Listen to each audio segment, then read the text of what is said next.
Hello दोस्त, क्या आपको एक यूट्यूब चैनल बनाना है? तो चलिए मेरे साथ। यहाँ पे आपका प्रोफाइल फ़ोटो लगा लेनी है, जो भी आपको पसंद हो गैलरी में से।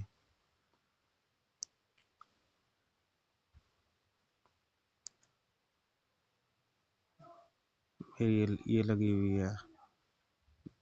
उसके बाद नेम आपको यूनिक सा नेम रख लेना है।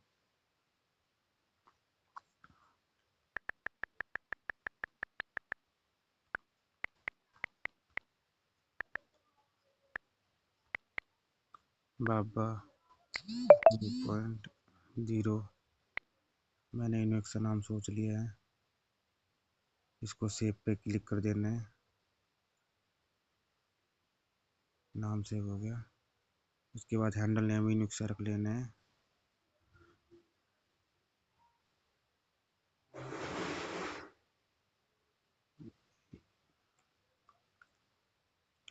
या आप चाहे तो इसे ऐसे ही छोड़ दे, कोई दिक्कत नहीं है इससे।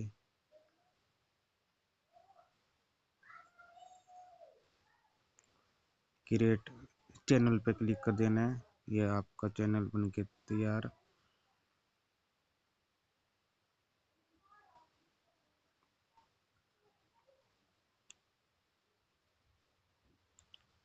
तो आपका चैनल बन के तैयार हो गया है।